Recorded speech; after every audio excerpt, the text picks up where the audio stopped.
સમાચાર સુરતથી મળી રહ્યા છે, જ્યાં કથિત ડિમોલિશનને લઈ હવે મામલો ગરમાયો છે।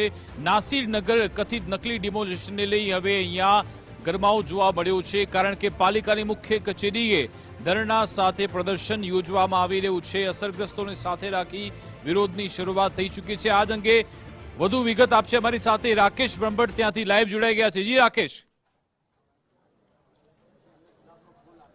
बिल्कुल विकास, नासिरनगરના कथित नकली डिमोलिशन मामले હવે વિવાદ છે તે ચરમસીમાએ પહોંચ્યો છે અને હવે કોંગ્રેસ નેતાઓની સાથે જે અસરગ્રસ્તોએ ગાંધીગીરીનો માર્ગ અપનાવ્યો છે, જેને લઈને ગુલાબના ફૂલ સાથે આ તમામ અસરગ્રસ્તો અને જે કોંગ્રેસ નેતાઓ છે તે પાલિકા કમિશનર એમ નાગરાજનના જે નિવાસસ્થાન ખાતે પહોંચ્યા છે। ત્યાંની તસવીરો આપને બતાવવાનો પ્રયત્ન કરીશું કે જ્યાં એસએમસી કમિશનરનો જે બંગલો આવેલો છે પાર્લે પોઈન્ટ વિસ્તારમાં આવેલા તેમના નિવાસસ્થાન બહાર આ પ્રમાણે જોઈ શકાય છે તેમ કે તમામ અસરગ્રસ્તો છે તે અહીં આવી પહોંચ્યા છે। હાલ થોડા સમય પહેલા આ તમામ લોકો પાલિકાની મુખ્ય કચેરી બહાર ધરણા પ્રદર્શન કરી રહ્યા હતા અને ત્યાં સિક્યુરિટી સ્ટાફ જોડે પણ અસરગ્રસ્તો અને કોંગ્રેસ નેતાઓનું જે ધક્કામુક્કી અને ઘર્ષણની સ્થિતિ સર્જાઈ હતી, ત્યારે ત્યાં પણ કોઈ પ્રશ્નનો પ્રત્યુત્તર ન મળતા અંતે તમામ લોકો છે તે જે પાલિકા કમિશનરના નિવાસસ્થાન ખાતે આવી પહોંચ્યા છે અને એ તસવીરો બતાવવાનો પ્રયત્ન કરીશું કે હાલ આ પ્રમાણેનું ગુલાબ છે તે કોંગ્રેસ નેતાઓના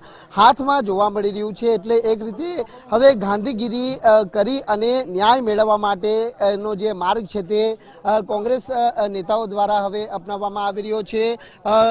અસદ જરીવાલા જે કોંગ્રેસના કોર્પોરેટર છે તેમના જોડે સીધી વાત કરવાનો પ્રયત્ન કરીશું કે પાલિકા કમિશનર કચેરી બાદ હવે તેમના નિવાસસ્થાન ખાતે આવવાની શા માટે ફરજ પડી? જી, 11 દિવસ થઈ ગયા। સુરત, ગુજરાત અને સમગ્ર ભારત જાણી ગયું કે આ કાંડમાં, ડિમોલિશન કાંડમાં કોણ કોણ સામેલ છે। દરેક જાતના પુરાવા રીલ રૂપે, મોબાઈલના ડેટા રૂપે જે તે અધિકારીઓને મોકલી દેવામાં આવ્યા, પણ આ લોકો કોઈ એક્શન લેતા નથી। આજે આ લોકોને અમે પરમિશન લઈને ત્યાં પહોંચેલા હતા કે અમે ડેલિગેશન લઈને આપની પાસે આવીએ છીએ। આ ગરીબોને 11 દિવસથી રહેવાનું, ખાવાનું, પીવાની કોઈ વસ્તુ નથી, એક રજૂઆત એ હતી। ને બીજું, મારા પરિવારના વડીલોને મેં અમુક ડેટા માંગેલા હતા, જે વસ્તુ આપે ભાઈ પ્લાન ક્યારે મંજૂર થયું, ગૂગલ મેપિંગ શું છે, ફોર્મ એપ શું છે, એટલે બાજુની મિલકતને લાગતા અને નાસિરનગરના ડિમોલેશનમાં કોનો ભાગ હતો એ જાણવા માટે અમુક અરજીઓ કરેલી હતી। આજે 2 તારીખથી એ લોકોને એપ્લિકેશન કરી, તેમ છતાં ઘરના પરિવારના વડીલો અમને ડેટા નથી આપતા। જો એ ડેટા આપે તો માન્ય હાઈકોર્ટ સમક્ષ અને માનવ અધિકાર પંચ સમક્ષ અમે ડેટા લઈને ગરીબોના ન્યાય માટે જઈએ। આ લોકો એમને ન્યાય નથી આપતા તો માન્ય ન્યાયાલય પાસે અમે જવા માંગીએ છીએ। પણ કાલે બી હું મ્યુનિસિપલ કમિશનરને મળ્યો, એ ધીમે રહીને નીકળી ગયા, કોઈ ડેટા આપતા નથી। એટલે કંટાળીને છેલ્લે અમે ત્યાં બેહીને અહીંયા આવ્યા છે અને અહીંયા ગુલાબ લઈને કહીએ છીએ કે થોડા અમને મદદ કરો સાહેબ, માનવતા રાખો અને આ ગરીબોને હક આપો। તો બિલકુલ વૈકલ્પિક વ્યવસ્થાની સાથે સાથે જ જે તેઓને હાલ પૂરતી જે વ્યવસ્થાઓ હોય તે મળી રહે તે માટેની લાગણી અને માંગણી સાથે અહીં તમામ કોંગ્રેસી નેતાઓ અને જે અસરગ્રસ્તો છે તે હાલ આવી પહોંચ્યા છે। સાથે જ જે આ કથિત નકલી ડિમોલિશન મામલે જે વિવાદ વકર્યો છે અને તેની અંદર જે પાલિકાના કેટલાક અધિકારીઓ સામેલ હોવાના જે આક્ષેપ કરાયા છે તેની તટસ્થ તપાસ કરી અને આવા અધિકારીઓને સસ્પેન્ડ કરવામાં આવે તેવી લાગણી અને માંગણી પણ છે તે હાલ કરવામાં આવી રહી છે। સતત આજે 12મો દિવસ છે અને જે નાસિરનગરના કથિત નકલી ડિમોલિશન મામલે હજી સુધી કોઈ તંત્ર તરફથી ફોડ પાડવામાં આવ્યો નથી કે આ ડિમોલિશન ખરેખર કોના દ્વારા કરવામાં આવ્યું છે। ગુજરાત ફર્સ્ટ દ્વારા પણ પાલિકા કમિશનર હોય કે પછી તેના તાબા હેઠળ આવતા તમામ જે અધિકારીઓ હોય તેમનો સંપર્ક કરી અને આ પ્રશ્નનો જવાબ મેળવવા માટેના પણ પ્રયત્ન કરવામાં આવ્યા, પરંતુ હજી સુધી આ મામલે ખરેખર કોઈ ચોક્કસ ફોડ છે તે પાડવામાં આવ્યો નથી।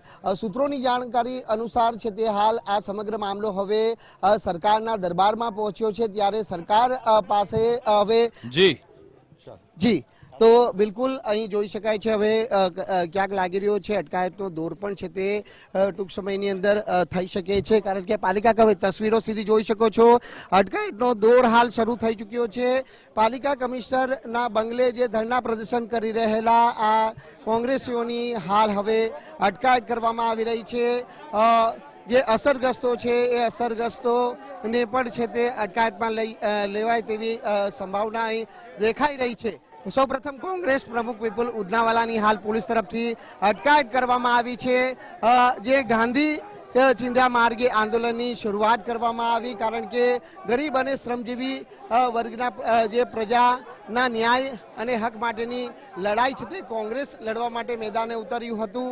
જે પ્રમાણે નોટિસ આપ્યા વિના તમામ જે આ અસરગ્રસ્તોના મકાનો તોડી પાડવામાં આવ્યા હતા અને તેને લઈને જે આ તમામ લોકો ઘર વિહોણા બન્યા હતા, ત્યારે આ ગરીબ અને શ્રમજીવી વર્ગના લોકોને વૈકલ્પિક વ્યવસ્થા પૂરી પાડવામાં આવે, ઉપરાંત જે આ કથિત નકલી ડિમોલિશનની અંદર સંડોવાયેલા છે તેવા લોકો સામે કાર્યવાહી કરી અને સસ્પેન્ડ કરવામાં આવે તેવી માંગણી છે તે અહીં કરવામાં આવી રહી છે. મહિલા પોલીસને પણ અહીં બોલાવવામાં આવી છે. ટીંગાટોળી અહીં કરવામાં આવી રહી છે. કોંગ્રેસ નેતા અસલમ સાયકલવાલાની ટીંગાટોળી કરવામાં આવી છે અને હાલ અટકાયતમાં લઈ લેવામાં આવ્યા છે. જોઈ શકાય છે કે વેનની અંદર પોલીસ વાન છે, એ પોલીસ વાનની અંદર આ પ્રમાણે તમામ કોંગ્રેસીઓને હાલ લઈ જવામાં આવી રહ્યા છે. ગુલાબનું ફૂલ લઈ આવેલા આ કોંગ્રેસીઓ પાલિકા કમિશનરના નિવાસ સ્થાન બહાર બેઠા હતા અને આંદોલન નથી ચાલી રહ્યું. આ ભારતીય જનતા પાર્ટી હાથો બનાવે છે.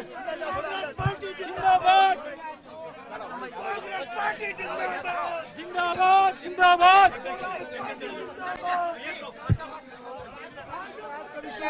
અટકાયત છે તે અહીં કરવામાં આવી રહી છે. કોંગ્રેસ નેતા અને કોર્પોરેટર અસદ જરીવાલાની અટકાયત કરી લેવામાં આવી છે. जोर जुलम की टक्कर में गरीबों को न्याय दो. તમામ લોકોની હાલ અટકાયત કરવામાં આવી રહી છે. પાર્લે પોઈન્ટ ખાતે જે પાલિકા કમિશનર નું નિવાસ સ્થાન છે ત્યાં આ તમામ લોકો છે તે અહીં ગાંધી ચિંધ્યા માર્ગે ગુલાબનું ફૂલ લઈ અને ગરીબ પ્રજા જોડે થયેલા અન્યાય ને લઈ ન્યાય મેળવવા માટે આ તમામ લોકો પહોંચ્યા હતા, પરંતુ અહીં જોઈ શકાય છે તેમ કે હવે અટકાયત હાલ કરવામાં આવી છે. કોંગ્રેસ નેતા જોડે વાત જરૂર પડશે તો અને જે ભ્રષ્ટાધિકારીઓ છે એને સરકાર સસ્પેન્ડ નહીં કરશે તો આંદોલન આવનારા દિવસમાં વધુ ઉગ્ર બનશે. લોકોને ન્યાય નહીં મળે ત્યાં સુધી અમે ચૂકવાના નથી, ચૂપ બેસવાના નથી. તો અહીં તમામ કોંગ્રેસી નેતાઓની હાલ અટકાયત કરી લેવામાં આવી છે, પરંતુ જે અસરગ્રસ્તો છે તેઓને અહીંથી રવાના છે તે કરવામાં આવી રહ્યા છે. તસવીરોમાં જોઈ શકાય છે તેમ કે મહિલા પોલીસ ને પણ અહીં તૈનાત કરવામાં આવી છે. જે રોષ છે તે મહિલાઓમાં જોવા મળી રહ્યું છે. ત્યારે મહિલાઓ શું કહી રહી, મહિલાઓની આંખમાં અહીં આંસુ. गलत जवाब है, मारते हैं गरीबों को. ये इंसाफ कर गलत इंसाफ है. मोदी सरकार से बोलना चाहिए आगे लड़ो.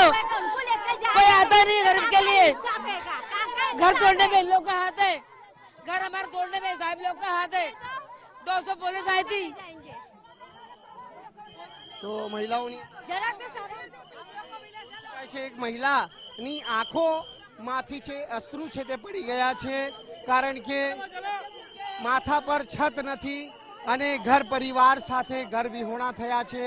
ત્યારે આવા સંજોગોની અંદર મહિલાઓ જાય તો ક્યાં જાય તેવી પરિસ્થિતિમાં આ તમામ મહિલાઓ છે તે હાલ મુકાઈ છે. ત્યારે ન્યાય માટે ઝંખી રહેલા આ અસરગ્રસ્તોને ખરેખર શું ન્યાય મળશે કે કેમ તે એક સવાલ છે. प्रोटेक्शन बुलाया है तो हमारे घर तोड़ने के लिए पुलिस का थी, पुलिस का थी हमारे घर प्रोटेक्शन के लिए. તો ખૂબ જ રોષ છે તે આજે જોવા મળી રહ્યો છે. અહીં મહિલાઓ છે. ये अंधा कानून है, अंधा. अरे इंसाफ करो हमारे साथ, इंसाफ. अरे हमारे गरीबों का घर टूटा हमारा. इंसाफ चाहिए हमारे को, इंसाफ. इंसाफ के लिए गए थे तो उनको पकड़ के ले गए. साइकिल वालों को पकड़ने की जरूरत क्या है? वो हमारे लिए लड़ रहे और तुम उनको पकड़ रहे. તો અહીં આ પ્રમાણે રોષ છે તે જોવા મળી રહ્યો છે. સીધા આક્ષેપ છે કે જે કોંગ્રેસ નેતાઓ ગરીબ અને શ્રમજીવી પ્રજા માટે ગાંધી ચિંધ્યા માર્ગે લડત ચલાવી રહ્યા હતા તેઓની અટકાયત કરવામાં આવી છે. અટકાયત શા માટે કરવામાં આવી તેવા સવાલો પણ અસરગ્રસ્તો કરી રહ્યા છે, પરંતુ હવે જોવાનું એ રહેશે કે આ સમગ્ર જે નાસિરનગર કથિત નકલી ડિમોલિશન મામલે આગામી દિવસોની અંદર સરકાર તરફથી શું કયા તપાસના આદેશ આપી ખરેખર કસૂરવારો સામે પગલાં ભરી આ ગરીબ પ્રજાને જે વૈકલ્પિક વ્યવસ્થા પૂરી પાડવામાં આવે છે કે કેમ તે હવે જોવું રહ્યું. જી બિલકુલ, આભાર તમામ જાણકારી આપવા બદલ.